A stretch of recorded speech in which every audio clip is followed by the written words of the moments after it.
শুরুতেই রইল বিশেষ বিশেষ সংবাদের শিরোনাম, তারপরে বিস্তারিত। রাজ্যের 7টি ঐতিহ্যবাহী রথযাত্রা কমিটিকে 50 লক্ষ টাকা করে সরকারি অনুদান ঘোষণা মুখ্যমন্ত্রী শুভেন্দু অধিকারীর। শিক্ষাকে পণ্য হতে দেব না, বিকাশ ভবনে প্রথমবার পা রেখে কড়া বার্তা মুখ্যমন্ত্রী শুভেন্দুর। বরাদ্দ বাড়ছে মিড ডে মিল এবং হাসপাতালের দৈনিক ডায়েট খরচের, 1 আগস্ট থেকে কার্যকর। খাদ্যমন্ত্রীর সামনে কান ধরে উঠবোস, অঝরে কান্না, তবুও মিলল না রেহাই। রেশন দোকানে দুর্নীতির অভিযোগে গ্রেপ্তার রেশন ডিলার। রাজ্যের মাদ্রাসার 361 জন শিক্ষক অশিক্ষক কর্মীর চাকরি বাতিল করল সুপ্রিম কোর্ট। ভারতে বসবাসকারী সকল মুসলিম খ্রিস্টান আসলেই হিন্দু, বিতর্কে বাবা রামদেব। প্রকাশিত হল 2027 সালের মাধ্যমিকের রুটিন, কবে কোন বিষয়ের পরীক্ষা জানিয়ে দিল পর্ষদ। ভারতবর্ষে লাভ জিহাদের brand ambassador Bollywood star Aamir Khan, BJP মন্ত্রীর নিশানায় 3 হিন্দু নারীতে আসক্ত আমির খান। কেমন থাকবে আবহাওয়া, লাল সতর্কবার্তা জারি, কি জানাচ্ছে আবহাওয়া দপ্তর, জেনে নেব এই রিপোর্টটি। হরমুজে প্রতি জাহাজে 20% শুল্ক নেবে আমেরিকা। ফের যুদ্ধ শুরু ইরান আমেরিকার, ফের বাড়বে পেট্রোল ডিজেল জ্বালানির মূল্য, দেখা দেবে গ্যাস সিলিন্ডারের আকাল। বাংলাদেশে 81 ফুটের রাম মূর্তি তৈরির সিদ্ধান্ত, গ্রেপ্তার উদ্যোক্তা। বিস্তারিত প্রত্যেকটি খবর জানাবো। কমেন্ট বক্সে লিখে জানাবেন কোন এলাকা থেকে সংবাদ দেখছেন। নতুন এসে থাকলে চ্যানেলটিকে সাবস্ক্রাইব করে দেবেন প্রত্যেকদিন সবার প্রথমে সংবাদগুলি দেখবার জন্য। রাজ্যের 7টি ঐতিহ্যবাহী রথযাত্রা কমিটিকে 50 লক্ষ টাকা করে সরকারি অনুদান ঘোষণা মুখ্যমন্ত্রী শুভেন্দু অধিকারীর। প্রথম বছরে তালিকা তৈরিতে কোনো ত্রুটি থাকলে আগামী দিনে তা সংশোধনের আশ্বাস দিয়েছেন মুখ্যমন্ত্রী।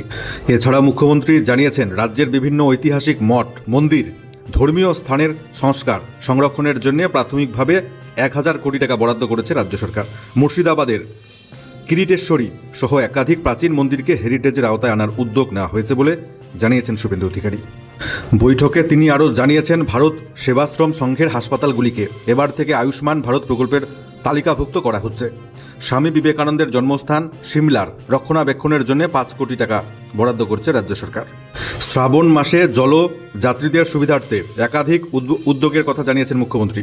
তিনি জানিয়েছেন, শেওড়াফুলি থেকে তারকেশ্বর পর্যন্ত প্রতি 5 কিলোমিটার অন্তর সরকারি সেবা কেন্দ্র তৈরি হচ্ছে, যেখানে বিশ্রাম, পানীয় জল, ORS, চিকিৎসা, নিরাপত্তার ব্যবস্থা থাকবে। পাশাপাশি জলপেশ, জয়ন্তী এবং তারকেশ্বর এই 3টি প্রধান তীর্থক্ষেত্রকে ঘিরে বিশেষ ব্যবস্থা নিচ্ছে রাজ্য সরকার। দায়িত্ব নেবার পর এই প্রথম রাজ্যের শিক্ষা দপ্তর বিকাশ ভবনে পা রাখলেন মুখ্যমন্ত্রী। সোমবার সেখানে কেন্দ্রীয় এবং রাজ্য স্তরের শীর্ষ নেতৃত্ব শিক্ষা দপ্তরের আধিকারিকদের নিয়ে হাই প্রোফাইল বৈঠক করেছেন শুভেন্দু অধিকারী। বৈঠক শেষে সাংবাদিকদের মুখোমুখি হয়ে মুখ্যমন্ত্রী স্পষ্ট বার্তা দিয়ে জানিয়েছেন, শিক্ষাকে কোনোভাবেই পণ্য হতে দেওয়া যাবে না। একই সঙ্গে তিনি দাবি করেছেন, বিগত জমানায় কোনো মুখ্যমন্ত্রীকে এভাবে শিক্ষা দপ্তরে এসে বৈঠক করতে দেখা যায়নি। সূত্রের খবর, বৈঠকে রাজ্যের শিক্ষা ব্যবস্থার আমূল পরিবর্তনের লক্ষ্যে একগুচ্ছ গুরুত্বপূর্ণ সিদ্ধান্ত নেওয়া হয়েছে। বেসরকারি শিক্ষা প্রতিষ্ঠানগুলির হ্রাস টানতে কঠোর পদক্ষেপ করছে নতুন বিজেপি সরকার। মুখ্যমন্ত্রী জানিয়েছেন, রাজ্যের সমস্ত বেসরকারি স্কুল, কলেজ, বিএড, ডিএলএড, আইন কলেজগুলির নথিপত্র স্ক্রুটিনি এবং অডিট করে দেখা হবে। পাশাপাশি আপাতত রাজ্যে নতুন করে কোনো বেসরকারি কলেজ খোলার অনুমতি দেবে না নতুন রাজ্য সরকার। বিগত সরকারের আমলে রাজ্যের শিক্ষা ব্যবস্থার অবনতি, শিক্ষক ঘাটতি, সরকারি স্কুল বিশ্ববিদ্যালয়গুলির পাঠনের বেহাল দশা নিয়ে বারে বারে প্রশ্ন উঠেছিল। এদিনের বৈঠকে ওই সমস্ত খামতি পূরণের রুট ম্যাপ তৈরি হয়েছে বলে জানা যাচ্ছে। বৈঠকে উপস্থিত ছিলেন কেন্দ্রীয় শিক্ষা প্রতিমন্ত্রী সুকান্ত মজুমদার। তিনি জানান, দিল্লি থেকে আসা কেন্দ্রীয় শিক্ষা মন্ত্রকের আধিকারিকদের সঙ্গে যৌথভাবে 2 সরকারের কাজের রূপরেখা তৈরি হয়েছে।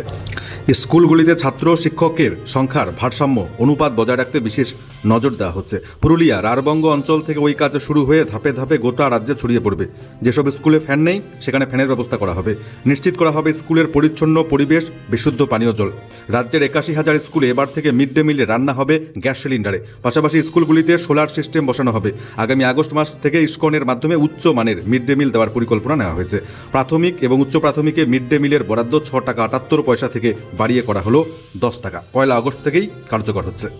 এছাড়াও মুখ্যমন্ত্রীর ঘোষণা, সরকারি হাসপাতাল, স্বাস্থ্য কেন্দ্রে চিকিৎসাধীত রোগীদের জন্য দৈনিক ডায়েট খরচ 56 টাকা 64 পয়সা থেকে বাড়িয়ে এক ধাক্কায় 110 টাকা করা হলো।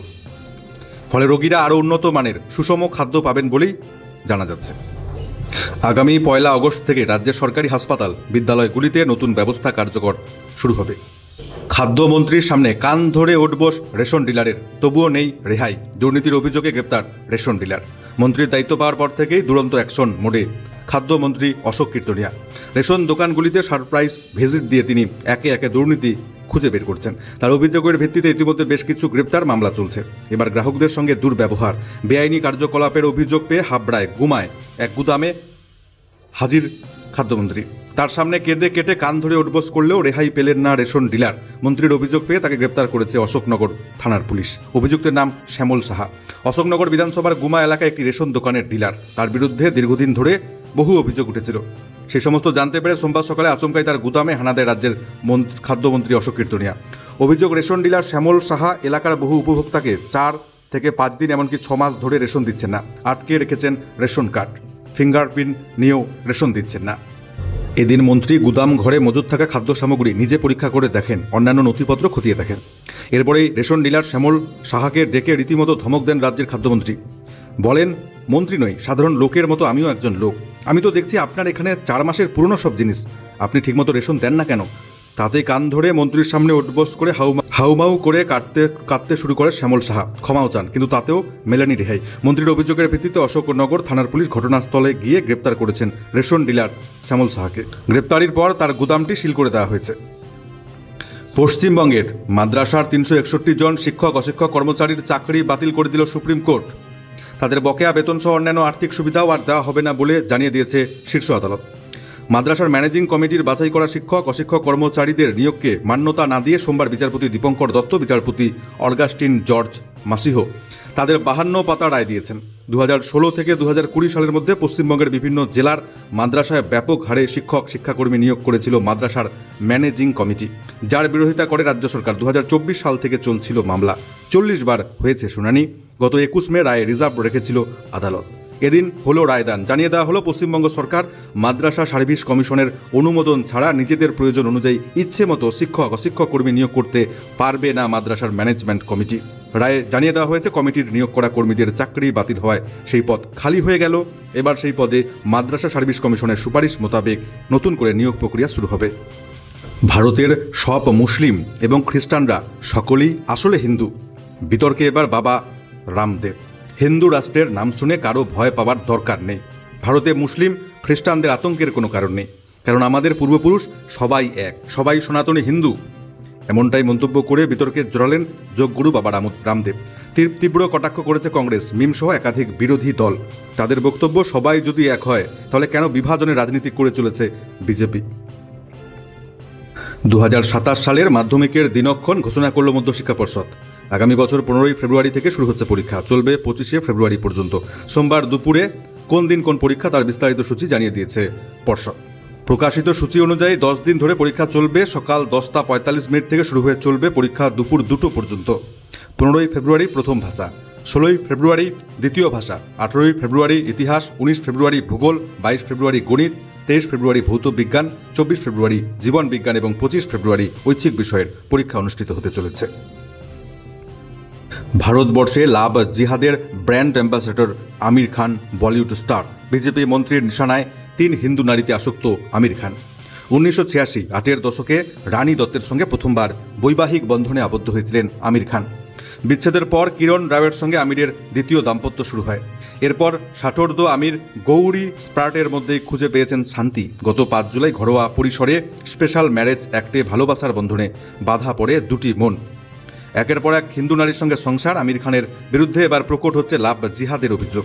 সম্প্রতি বিহারের ফোরবেশগঞ্জ এলাকায় এক বিক্ষোভ প্রদর্শন করেছে বজরং দল। পুরানো হয়েছে আমিরের কুশপুতুল, ধাক্কা দিয়ে দেশ থেকে বিতাড়িত করার হুমকি দিয়েছে সংশ্লিষ্ট হিন্দু সংগঠন। এবার আমিরের তৃতীয় বিয়ে নিয়ে প্রশ্ন তুললেন মহারাষ্ট্রের মন্ত্রী নীতেশ রানে। তিনিও আমিরের বিরুদ্ধে লাভ জিহাদের গুরুতর অভিযোগ এনেছেন। গৌরীর সঙ্গে বিয়ের প্রসঙ্গ তুলে নীতিশ আরও একবার বিতর্কে ঘৃণাহুতি করলেন, তা বললে অত্যুক্তি হবে না। রাজ্য জুড়ে ভারী বৃষ্টিপাতের সতর্কবার্তা। কেমন থাকবে আবহাওয়া, কি জানাচ্ছে আবহাওয়া দপ্তর? আজ মঙ্গলবার দক্ষিণবঙ্গের উত্তর এবং দক্ষিণ 24 পরগনা, হাওড়া, পূর্ব পশ্চিম মেদিনীপুরে ভারী বৃষ্টির সতর্কবার্তা। দক্ষিণবঙ্গের বাকি জেলাগুলিতে আজকে বিক্ষিপ্তভাবে বৃষ্টিপাত চলবে। উত্তরবঙ্গের ক্ষেত্রে আজকে ভারী বৃষ্টির সম্ভাবনা রয়েছে। দার্জিলিং, কালিম্পং, কোচবিহার, জলপাইগুড়ি, আলিপুরদুয়ার জেলায়, বাকি জেলাগুলিতে বিক্ষিপ্তভাবে বৃষ্টিপাত। আগামীকাল বুধবার ভারী বৃষ্টিপাতের সম্ভাবনা দক্ষিণ 24 পরগনা, পূর্ব পশ্চিম মেদিনীপুর, ঝাড়গ্রাম, বাঁকুড়ায়। সেই সঙ্গে ঘন্টায় 40 থেকে 50 কিলোমিটার বেগে ঝোড়ো হাওয়া বইতে পারে। বুধবার উত্তরের ভারী বৃষ্টি হবে উত্তরের দার্জিলিং, জলপাইগুড়ি, আলিপুরদুয়ার জেলায়। বৃহস্পতিবার হাওড়া, হুগলি, পূর্ব বর্ধমান, পশ্চিম বর্ধমান, বাঁকুড়া, পুরুলিয়া, পশ্চিম মেদিনীপুরে ভারী বৃষ্টির সম্ভাবনা রয়েছে। অধিকাংশ জেলাতে 40 থেকে 50 কিলোমিটার বেগে ঝোড়ো হাওয়া বইতে পারে। বৃহস্পতিবার এবং শুক্রবার উত্তরবঙ্গে আবহাওয়ার কোনো সতর্কবার্তা নেই। ফের বৃষ্টি বাড়তে পারে উত্তরবঙ্গে শনিবার থেকে। ওই দিন উত্তরের পাহাড় ঘেঁষা 5 জেলাতেই ভারী বৃষ্টির সম্ভাবনা। আগামী রবিবার উত্তরবঙ্গের জলপাইগুড়ি, আলিপুরদুয়ার, দার্জিলিংয়ে ফের অতি ভারী বৃষ্টিপাত শুরু হবে। উত্তরের বাকি জেলাগুলিতেও বিক্ষিপ্ত হয়ে ভারী বৃষ্টি শুরু হবে রবিবার থেকে। 15 থেকে 17 জুলাই অর্থাৎ বুধবার থেকে শুক্রবার পর্যন্ত পশ্চিমবঙ্গের উপকূলে সমুদ্রের ওপর ঝোড়ো হাওয়া বইতে পারে। গতিবেগ থাকবে ঘন্টায় 50 কিলোমিটার। এর ফলে শুক্রবার পর্যন্ত মৎস্যজীবীদের সমুদ্রে না যাওয়ার পরামর্শ দিয়েছে আবহাওয়া দপ্তর। ফের সংঘাতে জড়িয়েছে আমেরিকা, ইরান। হরমুজে প্রতি জাহাজে 20% শুল্ক নেবে আমেরিকা, ঘোষণা ডোনাল্ড ট্রাম্পের। হরমুজ প্রণালীর দখল নিতে নতুন করে আসরে মার্কিন প্রেসিডেন্ট ডোনাল্ড ট্রাম্প। সোমবার তিনি ঘোষণা করেছেন, হরমুজ দিয়ে যে কোনো দেশের পণ্যবাহী জাহাজ গেলেই সেটি থেকে এবার 20% শুল্ক তুলবে আমেরিকা। এখন থেকে আমেরিকায় হরমুজ প্রণালীর অভিভাবক বলে দাবি করেছেন ট্রাম্প। যেহেতু হরমুজের নিরাপত্তার দায়িত্ব আমেরিকার, তার বদলে জাহাজ থেকে অর্থ নেবে আমেরিকা। ইরানের কোনো জাহাজ যাতে হরমুজ ব্যবহার করতে না পারে তার জন্য সেখানে অবরোধ শুরু করেছে মার্কিন সেনাবাহিনী। ইরানের বন্দরগুলিও ফের অবরোধ করা হচ্ছে বলে জানিয়েছেন মার্কিন প্রেসিডেন্ট। পাল্টা কটাক্ষ করেছে ইরান। ইরানের বিদেশমন্ত্রী জানিয়েছেন, মার্কিন প্রেসিডেন্ট ঠিক কথাই বলেছেন। হরমুজে যারা জাহাজের নিরাপত্তা দেবে তারা শুল্ক নিতেই পারে, আর ইরান চিরকাল হরমুজের অভিভাবক ছিল, ওই অভিভাবক থাকবে। রবিবার হরমুজে একটি কন্টেনারে ইরানের হামলার পর থেকে নতুন করে সংঘাতের সূত্রপাত। ইরানের 140টি জায়গায় হামলা চালিয়েছে আমেরিকা, পাল্টা জবাব দিয়েছে ইরানও। সোমবার মার্কিন সেন্ট্রাল কমান্ড জানিয়েছে, হরমুজ প্রণালী গোটা বিশ্বের কাছে গুরুত্বপূর্ণ বাণিজ্য করিডর, তার উপর ইরানের কোনো নিয়ন্ত্রণ থাকতে পারে না। ইরান পাল্টা হুঁশিয়ারি দিয়ে জানিয়েছে, হরমুজ আমাদের নিয়ন্ত্রণে, সেখানে পৃথিবীর কোনো দেশকে অবৈধ হস্তক্ষেপ করতে দেবে না তারা। এদিন ভোররাতে ইরান বাহরিন, কুয়েত, ইরাক, জর্ডনের বিমান ঘাঁটিগুলিতে টার্গেট করেছে। কুয়েতের 2টি বিমান ঘাঁটিতে মোতায়েন মার্কিন এয়ার ডিফেন্স সিস্টেম প্যাট্রিয়ট, জ্বালানি তেলের ট্যাঙ্ক, রাডার সিস্টেম পুরোপুরি ধ্বংস করেছে দাবি করছে ইরান। ইরান আমেরিকার সংঘাত নতুন করে শুরু হয়েছে, ফলে পৃথিবী জুড়ে তথা ভারতবর্ষ ফের জ্বালানি সংকট শুরু হতে চলেছে। বাড়বে পেট্রোল ডিজেলের মূল্য, আকাল দেখা দেবে গ্যাস সিলিন্ডারের। বাংলাদেশে 81 ফুটের রাম মূর্তি তৈরি, গ্রেপ্তার করা হলো উদ্যোক্তাকে।